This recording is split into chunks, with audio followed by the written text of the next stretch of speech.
Hello!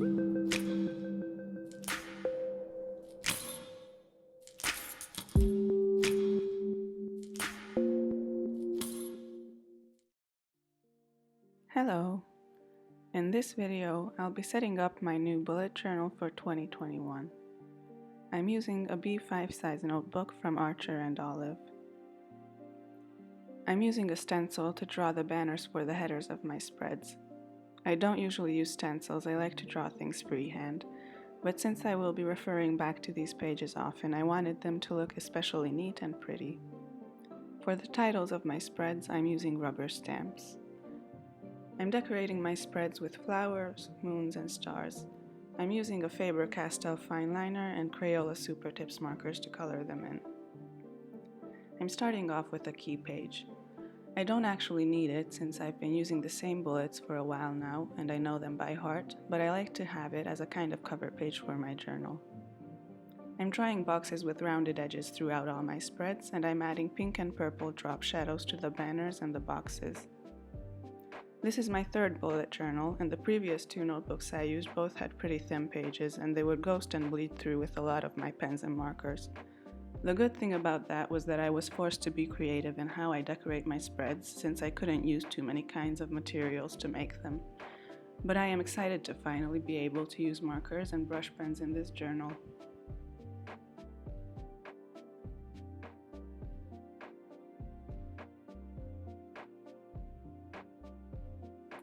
Next, I am making a grid spacing spread. I made this spread on the left side so I could refer back to it easily wherever I am in my journal. This is my first time making a grid spacing spread. Planning it out took quite some time. As you can probably see, I roughly sketched out where everything goes with a pencil beforehand. The grid spacing spread took the longest to plan. I split up the page into 2, 3, 4, 5, 6, and 7 parts. I used different colors for the different numbers of sections. Pink for 1, purple for 2, yellow for 3, green for 4, and then I started again with pink. I'm drawing in some squares that are the size I will be using for my monthly calendars. I'm also drawing dashed lines down the middle of the page and down the quarter of the page. I wrote the number of parts I divided the page into in the top left corner, and then I wrote down how many grid spaces each section has in the colored dots I added to the lines.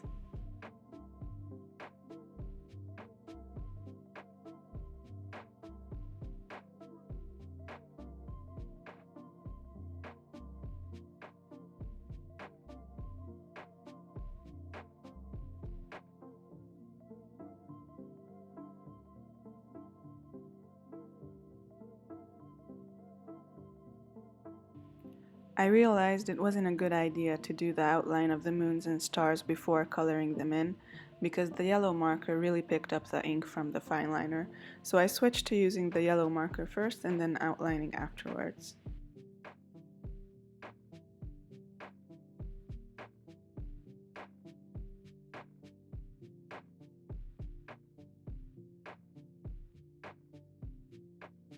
On the next page, I have my period tracker.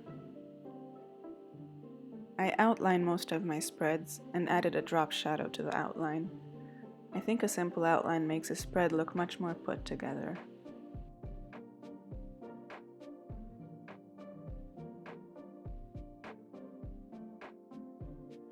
My period tracker is basically 12 columns for the months of the year and 31 rows for the days of the months. I'm writing the first letters of the months at the top and then the numbers of the days on the side. To track my cycle, I just put a dot on the days when I have my period, a larger dot for a heavier day and a smaller one for lighter days. At the bottom of each month, I also write down how many days long my cycle was that month.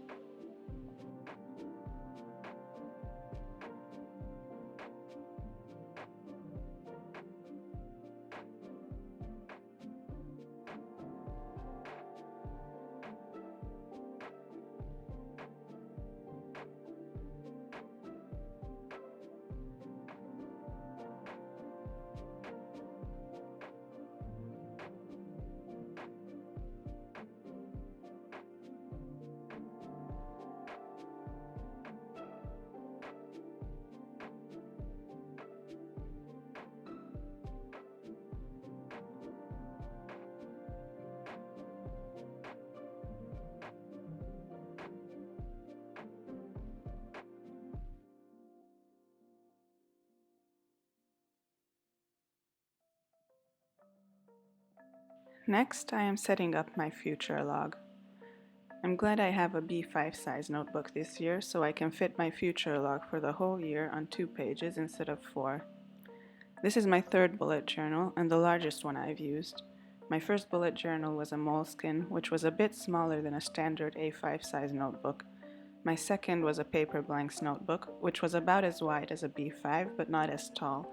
Actually, the stencil I'm using for the banners was a gift that came with my paper blanks notebook, so that's about the size it was. I like having plenty of room to make my spreads, and I only use my bullet journal at home. I don't take it with me anywhere, so a bigger notebook is perfect for me. In my future log, I'm drawing individual little boxes for all the months.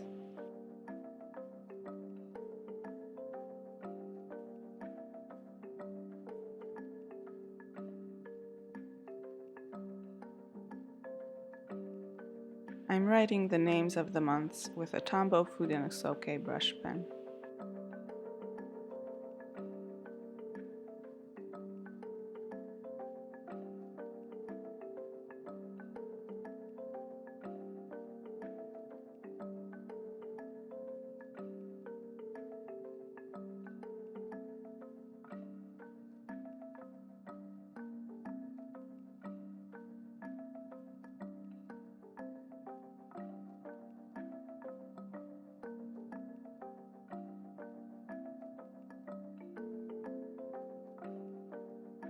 Now I'm writing out all of the days of the months in the boxes, and I'll still have some space below left to write down important dates and events.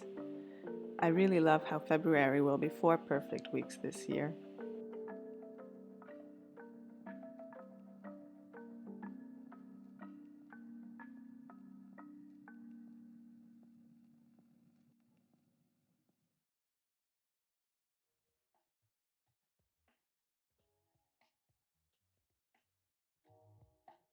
The lighting was pretty bad when I recorded this video. I do my videos by a window to get the most natural light I can, but there's hardly been any sunlight lately. Most of the footage turned out okay, but this part of the video looked really bad. I had to adjust the contrast and brightness afterwards, and this was the best I could get. Luckily, the quality goes back to normal after a few minutes. Here I'm doing a spread where I will write down all my goals for the year.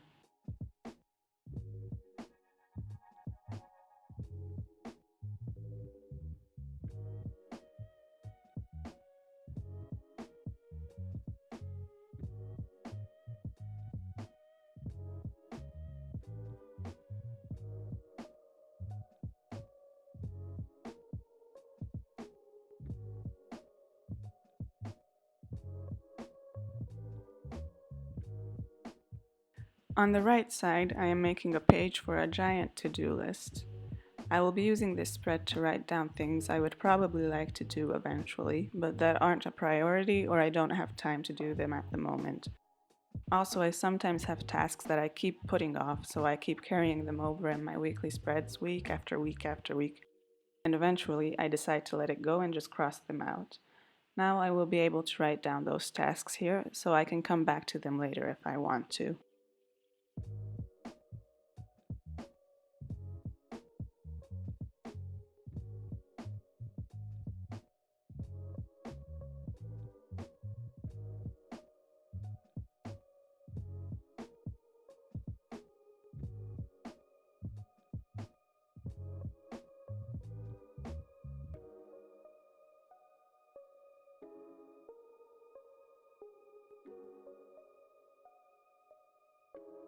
I'll be using a color code for this list. I'll be putting the tasks into 6 categories: household, recreation, creative, personal growth, adulting, and other. I'm using Stabilo Boss pastel highlighters for the categories, and one regular orange highlighter since I only have 4 of the pastel ones. I used the uglier orange one for the adulting category since it's my least favorite kind of task. On this next page, I will be writing down my ideal cleaning schedule.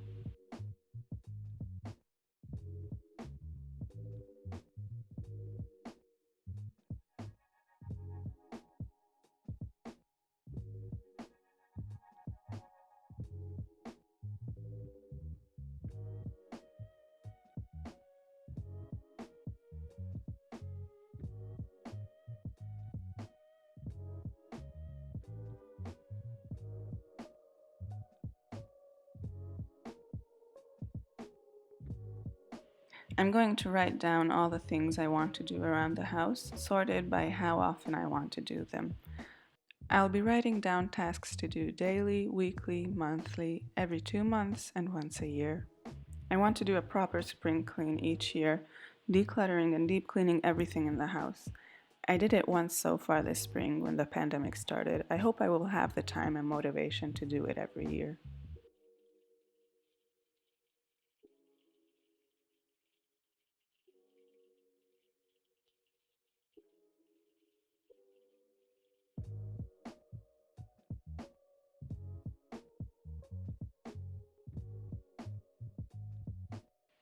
On this page, I'm making a table to keep track of tasks I want to do regularly but not very often. I will be writing down all of the monthly and bi-monthly tasks from my cleaning spread here, as well as some other things like paying the bills, going to the dentist once a year, and stuff like that.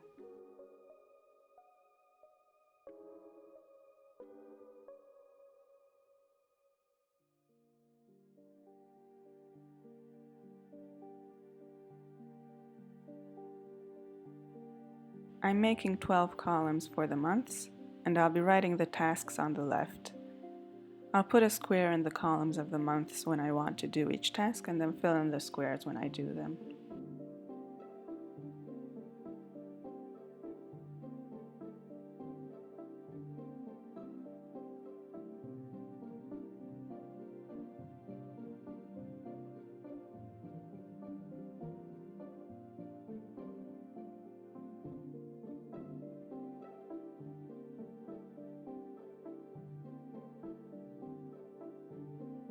Next, I have a spread to track things like how much money I earn, how much I spend, and how much my bills are each month.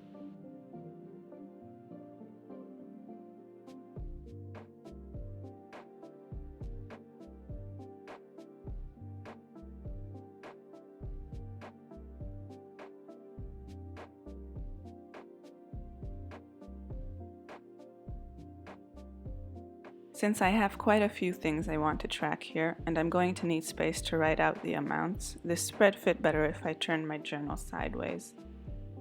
I'm making 12 rows for the months, and I'll be writing the things I want to track at the top of the columns.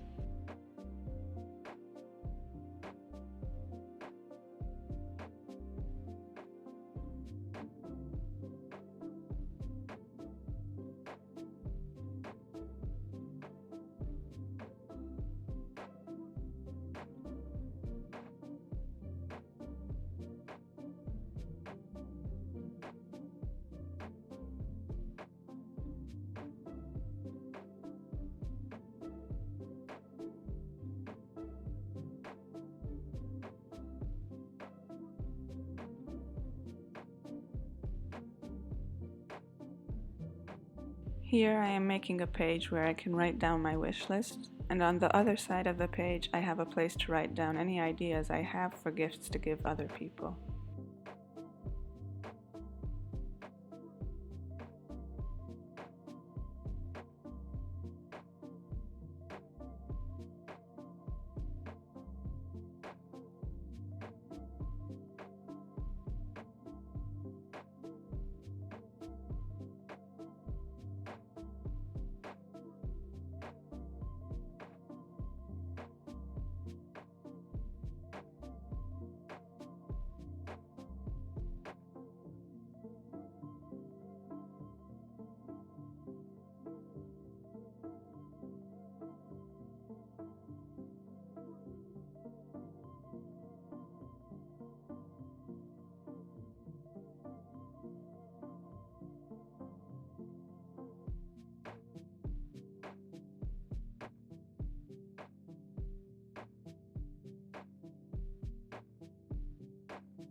This is the final spread I am making.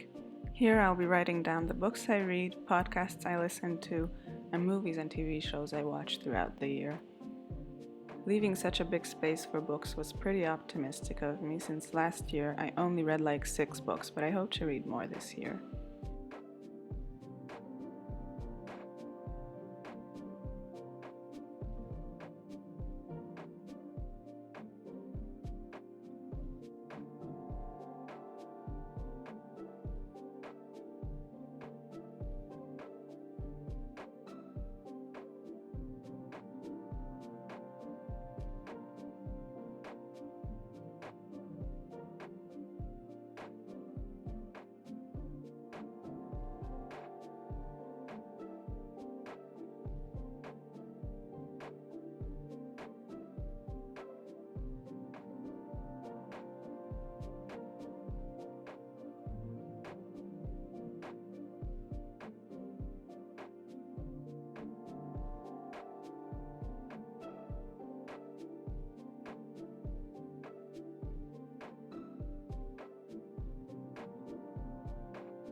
Now I'm just going back and adding a few more doodles to some of the pages.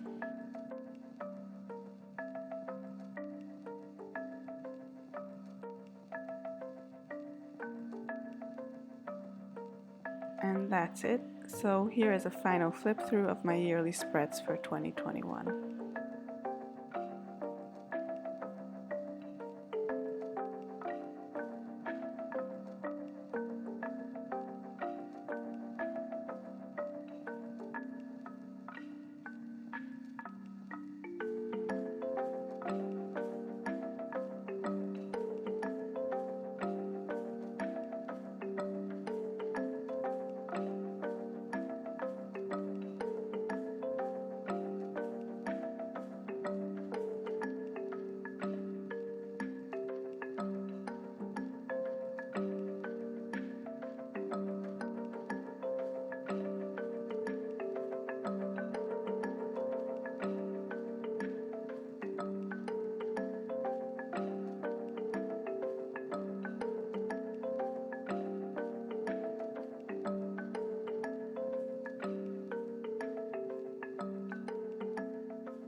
Thank you for watching and have a lovely rest of your day.